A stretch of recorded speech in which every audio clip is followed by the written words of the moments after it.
Comment se sent-on d'être l'enfant de l'un des dictateurs les plus terrifiants du monde? Idi Amin, le boucher de l'Afrique, l'Hitler noir, a tué des centaines de milliers de personnes en Ouganda pendant 8 ans. Mais il était aussi un père, le père de 60 enfants. Où sont ces enfants aujourd'hui? Que leur est-il arrivé? Certains nient les crimes du père, certains s'excusent, certains ont complètement disparu. Mais ils ont tous une question en commun. Ce sang est-il sur nos mains? Idi Amin Dada a dirigé l'Ouganda de 1960 et 11 à 1979. 8 ans. 8 ans de terreur, hein. Les chiffres varient un peu, mais les estimations parlent de 300 000 à 500 000 personnes tuées. Des églises ont été attaquées, des ministres ont été kidnappés, des corps ont été jetés dans le Nil. Le monde l'a appelé pour monstre. Mais à la maison, 46, peut-être 60 enfants l'appelaient papa. Où sont ces enfants aujourd'hui? Certains en Ouganda, certains au Canada, certains en Angleterre. Mais ils partagent tous un problème. Le nom Amin. Ce nom est une malédiction. Cette histoire vous montrera comment les péchés du père se transmettent aux enfants. Jafar Remo Amin.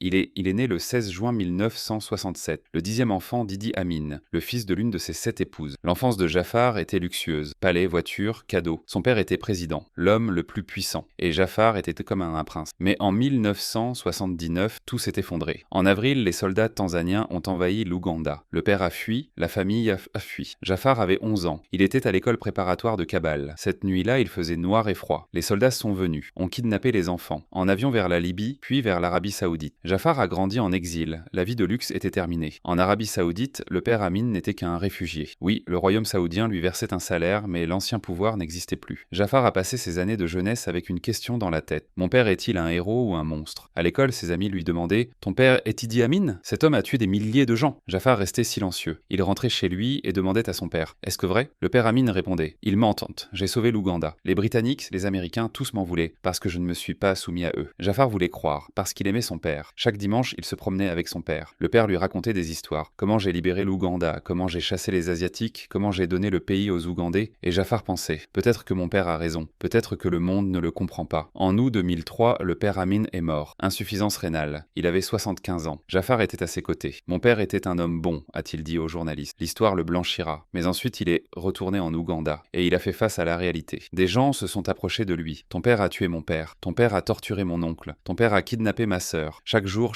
une nouvelle victime. Et pour Jafar, le monde a vacillé. En 2007, le film Le Dernier Roi d'Écosse est sorti sur Idi Amin. Des scènes horribles. Torture, meurtre, folie. Jafar l'a regardé et a pleuré. Ce n'est pas mon père, a-t-il dit. Hollywood ment. Il a décidé d'écrire un livre pour sauver la réputation de mon père. Mais intérieurement, quelque chose changeait. Jafar parlait aux victimes, voyait leur douleur. Et un jour, peut-être en 2010, il a pris une décision. Je vais m'excuser. Jafar a commencé à rendre visite aux familles des victimes. Je m'excuse au nom de mon père. Il a fait le mal. Je l'accepte. Certains l'ont écouté. Certains l'ont chassé. Tu es son fils. Tu es coupable aussi. Aujourd'hui, Jafar a 58 ans. Il vit en Ouganda. Il défend toujours son père, mais il s'excuse aussi. Contradictoire? Oui. Mais pour Jafar, c'est le seul chemin. Mon père a fait de mauvaises choses, mais c'est mon père. Je l'aime, mais j'accepte aussi ses crimes. Ses frères et sœurs lui en veulent. Pourquoi t'excuses-tu? Nous ne sommes pas coupables. Mais Jafar insiste. S'excuser n'est pas une faiblesse, c'est une force. L'Ouganda doit guérir.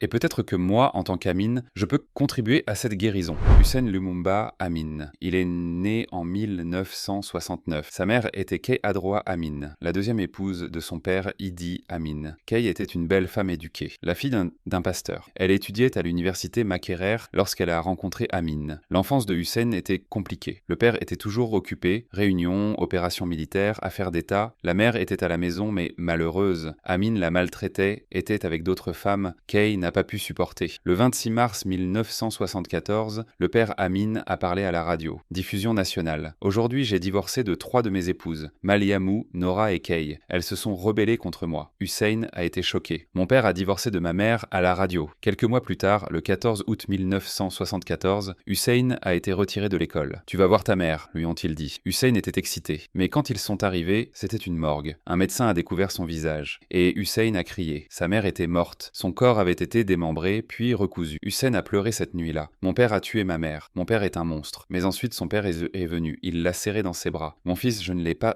tué. D'autres l'ont tué. Nos ennemis. Hussein voulait croire, parce qu'il aimait son père. En 1979, la famille Assier est partie en exil. Hussein avait 10 ans. Il a grandi en Arabie Saoudite. Son père lui a raconté à maintes reprises « La mort de ta mère n'est pas ma faute. Les hommes de bottes l'ont tué pour me blâmer. » Hussein a grandi, s'est formé, a travaillé dans le domaine de la radio-télévision. C'était un bon professionnel, un homme bien. Et surtout, il ne connaissait pas les crimes de son père. Il ne voulait pas savoir. Vers 2004, il est retourné en Ouganda. Il avait changé de nom, Hussein Duruga Lumumba. Il avait abandonné le nom de famille Amin. Il a postulé pour un emploi dans une station de radio appelée KFM. L'entretien s'est très bien passé. Il a été embauché. Mais il ne savait pas une chose. Le propriétaire de KFM était Conrad Nkutu. Et le père de Conrad, Shaban Nkutu, avait été tué par Idi Amin en 1973. Conrad a dit à son personnel « Ne dites pas un mot à Hussein sur qui était son père. Il ne le sait pas. Je ne vais pas mettre le péché du père sur le fils. » Et Hussein a travaillé joyeusement pendant des mois. Il ne l'a jamais su. En janvier 2005, tout a changé. Les journaux ont publié une nouvelle. La tombe de Shaban Nkutu a été trouvée. Idi Amin l'avait tué. Il y avait des détails. Comment il a été kidnappé, comment il a été torturé, comment il a été tué. Et un détail. Nkutu était l'oncle de l'une des épouses d'Amin. Hussein a lu le journal. Au bureau après la réunion du matin. Il a lu et s'est figé. Parce que jusqu'à ce moment-là, il n'avait entendu que des accusations générales sur son père. Mais c'était différent. Il y avait des noms, il y avait des détails. Et l'une des victimes était le père de son patron Conrad. Hussein s'est levé. Il a couru. Il est entré dans le bureau du contrôleur Peter Kaba. Il s'est effondré, il a pleuré. « Mon père a tué. Mon père est un meurtrier. Comment puis-je travailler ici ?» Peter était choqué. « Hussein, que s'est-il passé ?» Hussein a montré le journal. « Mon père a tué le père de Conrad. Conrad le savait-il? Le savait-il quand il m'a embauché ?» Peter a dû dire la vérité. « Oui, il le savait, mais il ne t'a pas blâmé. Il t'a trouvé talentueux, il t'a embauché. Le péché de ton père n'est pas ton péché. » Mais Hussein n'a pas écouté. Il est allé dans la salle de réunion, a trouvé Conrad, en larmes. « Je m'excuse. Mon père a tué ton père. Je ne savais pas. Je m'excuse. » Conrad l'a serré dans ses bras. « Ce n'est pas ta faute. Tu es un homme bien. » Mais Hussein n'a pas pu supporter. Il est rentré chez lui,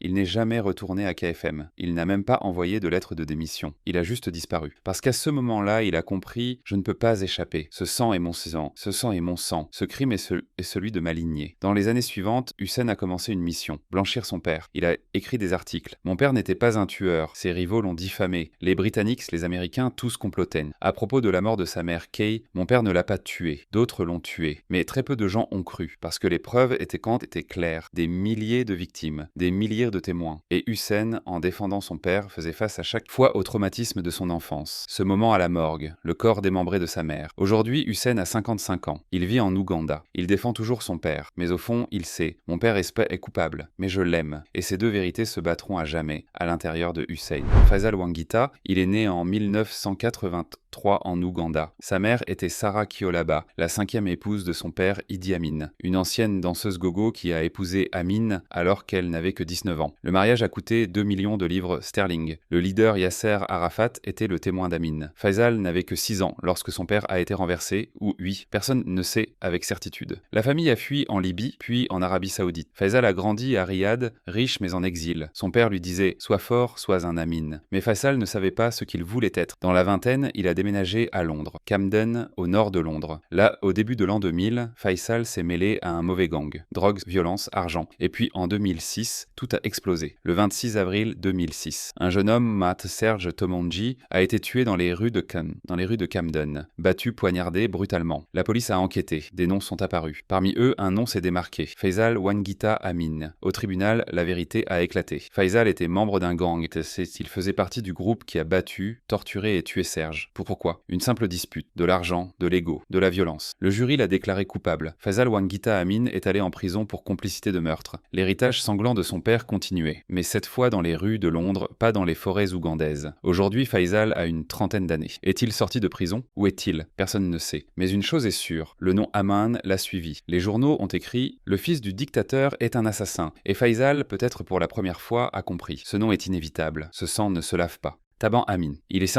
né en 1955. Le fils aîné d'Idi Amin, le leader, le fort, l'ombre de son père. Quand le père a été renversé, Taban avait 24 ans, jeune, en colère, assoiffé de vengeance. Il est retourné en Ouganda depuis l'exil, mais il est revenu pour se battre. Il a lancé une rébellion. En 1991, il a fondé un groupe rebelle appelé West Nile Bank Front, WNBF. Objectif, renverser le nouveau gouvernement. Venger son père. Taban était le commandant. Ses hommes étaient armés. Ils ont combattu pendant des années. Mais en 2005, 2005, tout a changé. Le gouvernement a offert l'amnistie. Dépose tes armes, fais la paix, nous t'accepterons. Taban a accepté. Il a démissionné de son poste de chef rebelle. En 2006, le gouvernement lui a donné un poste, directeur général adjoint de l'Organisation de la sécurité intérieure. Le gouvernement qui était l'ennemi de son père embauchait maintenant Taban. Ironie? Pragmatisme? Peut-être les deux. Aujourd'hui, Taban a 70 ans. Il vit en Ouganda. Il gère les propriétés de son père, avec sa sœur Maïmouna. Mais il ne parle jamais. Il ne donne jamais d'interview. Il existe simplement en silence. Conclusion. Le sang et le nom. Idi Amin a 60 enfants. 15 sont en Ouganda, les autres sont dispersés dans le monde. Canada, France, Angleterre, Australie. Ils vivent tous avec une question: ce sang est-il sur mes mains? Faisal a choisi la violence, en prison. Jafar a choisi les excuses, la réconciliation avec les victimes. Hussein a choisi le déni, défendant son père. Taban a choisi le silence, disparaissant. Chacun a un chemin différent, mais tous portent le même fardeau. Le nom Amin. Idi Amin est mort en 2003. Mais son héritage vit, dans ses enfants, ses petits-enfants, dans la douleur des victimes. L'Ouganda ne guérit toujours pas, parce qu'il n'y a pas eu de confrontation, pas de tribunal, seulement le silence. Jafar a raison. Mon père aurait dû être jugé comme Hitler, même après sa mort, pour l'histoire, pour la justice. Mais il n'a pas été jugé, et maintenant les enfants portent le fardeau. Aujourd'hui, les enfants d'Amin sont dispersés dans le monde. Certains sont invisibles, certains sont défenseurs, certains s'excusent, mais tous posent la même question. Pourquoi moi? Pourquoi cette famille? Pourquoi ce nom? La réponse est simple et douloureuse. Parce que l'histoire n'oublie pas, parce que les victimes ne pardonnent pas, parce que le nom Amin sentira toujours le sang, pour toujours.